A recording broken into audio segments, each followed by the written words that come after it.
காட்டில் மழை. This video's sponsor by Zen reviews.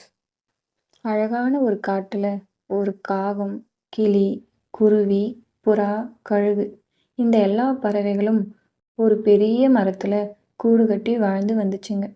தினந்தோறும் பொழுதுபோக்காக பேசிக்கிட்டு நாட்களை கழிச்சிட்டு வந்ததுங்க. பொழுது சாஞ்சதும் எல்லா குருவிகளும் கூட்டுக்கு வந்துடுவாங்க. கழுகு வீட்டில் இருந்த ஒரு ரேடியோவில் 1 மணி நேரம் தமிழ் பாட்டு போடுவாங்க. அதை எல்லா பறவைகளும் கேட்டு ரசிச்சுட்டு அவங்கவுங்க கூட்டுக்கு போயிடுவாங்க. அன்னைக்கு கூட ஒரு நாள் பொழுது சாஞ்சிட்டு இருக்க வேலையில காகமும் குருவியும் அதுங்க காலில் பழத்தை வச்சுக்கிட்டு பறந்து வந்துச்சுங்க. அப்போ காகம், இன்னொரு தடவை உன்னுடைய பேச்சை கேட்டுக்கிட்டு உன் கூட இனிமே எங்கேயும் வரக்கூடாது. பக்கத்துல பழம் பார்த்தேன்னு சொல்லி என்னை எவ்வளோ தூரமா கூட்டிட்டு போயிட்ட நீ. ஒரு பழத்தை சாப்பிட்டுட்டு இன்னொரு பழத்தை காலில் எடுத்துக்கிட்டு கூட்டுக்கு போயிட்டு இருக்கோம். அப்படின்னு காகம் கோவமா சொல்லுச்சு. அப்போ குருவி, இது ரொம்ப நல்லா இருக்கே காக்கா. நான் என்னமோ வேணும்னே செஞ்ச மாதிரி நீ என்னை இப்படி திட்டுற. காக்கா, நீ தானே சொன்ன எங்கன்னா பழம் பார்த்தா சொல்லுன்னு. நான் என்னமோ உன்னை மட்டும் தனியாக அனுப்பிச்ச மாதிரியும் நானும் தானே உன் கூட வந்திருக்கேன். இந்த பேச்சுக்கு மட்டும் உன்கிட்ட குறையே இல்லை. அப்படின்னு சொல்லிட்டு காக்கா அங்கே இருந்து வேகமாக பறந்து கூட்டுக்கு போயிடுச்சு. குருவி பேசாமல் பின்னாடியே பறந்து போச்சு. இப்படியே ரெண்டும் பறந்து போய்கிட்டே இருந்துச்சு. கூட்டில் மற்ற பறவை எல்லாம், புறா, கழுகு, கிளி இவங்க எல்லாம் ரேடியோவில் பாட்டு கேட்டுட்டு இருந்தாங்க. அப்போது காகமும் குருவியும் கழுகோட வீட்டுக்கு பறந்து வந்துச்சுங்க. எவ்வளோ நேரமா பாட்டு கேட்டுன்னு இருக்கீங்க? கொஞ்ச நேரத்துக்கு முன்னாடி தான் ஆரம்பிச்சது. கழுகு கூட்டில் எல்லா பறவைகளும் ஒன்றா சேர்ந்து பாட்டு கேட்டுன்னு இருந்தாங்க. திடீர்னு பாட்டு பாதியிலே நின்றுடுச்சு.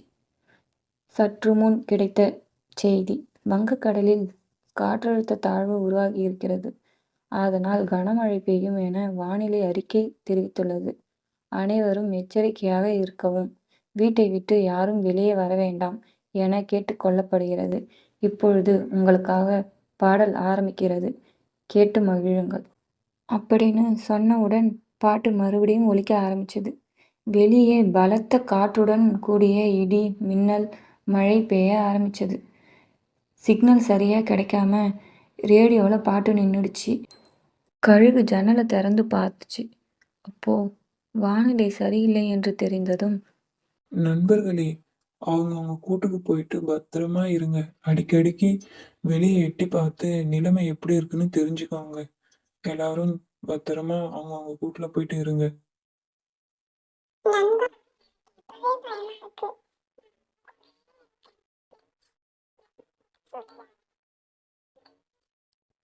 சரி சரி, நீ மட்டும் என் கூட இரு. மற்றவங்களாம் அவங்க கூட்டுக்கு பத்திரமா போயிடுங்க. அவங்கவுங்க கூட்டுல பத்திரமா இருங்க.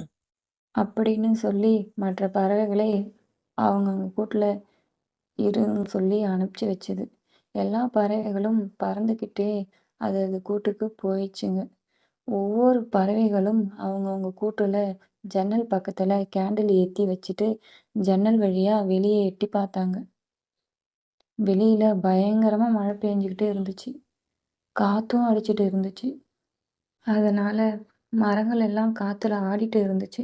பறவைகள் எல்லாம் தங்களுடைய உயிரை கையில் பிடிச்சிக்கிட்டு பயத்தில் பார்த்துட்டு இருந்துச்சுங்க.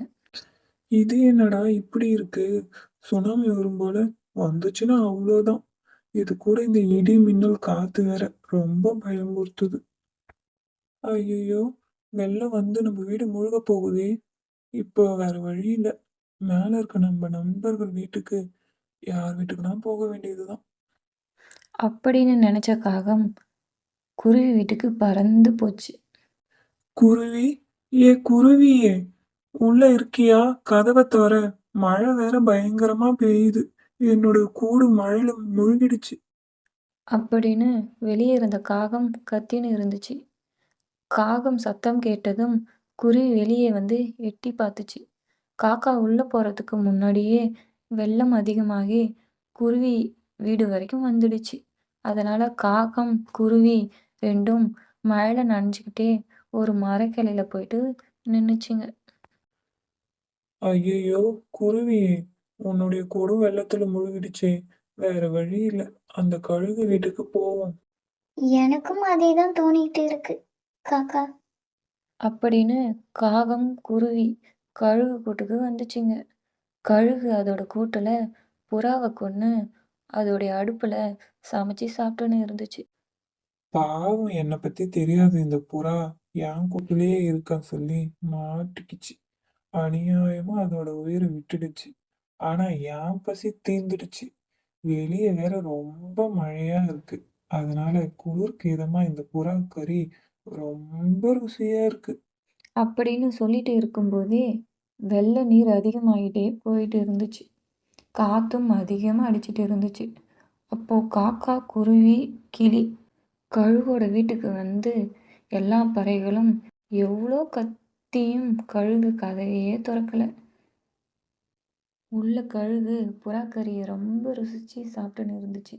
வேற வழி இல்லாம காக்கா, கிளி, குருவி மூணும் ஒரு கல்லுல நின்னுக்கிட்டு ஒரு பெரிய இலை ஒன்று தலைக்கு மேலே பிடிச்சிட்டு நின்றுட்டு இருந்துச்சுங்க. கழுகு வயிறார சாப்பிட்டுட்டு அதோட வீட்டு கதவை திறக்கும்போது தண்ணியில் அதோட வீடு முழுகிடுச்சு. கழுகு வெள்ளத்துல இருந்து தப்பிக்க எவ்வளோ முயற்சி செஞ்சியும் ஏ காக்கா, குருவி, கிளி, என்னை யாரெல்லாம் காப்பாத்துங்களேன். அப்படின்னு கழுகு கத்துச்சு. முயற்சி செஞ்சியும் அதால் தப்பிக்க முடியலை. இந்த கதையிலேருந்து நம்ம என்ன தெரிஞ்சுக்கிறோன்னா, வினை விதைப்பவன் வினை அறுப்பான்.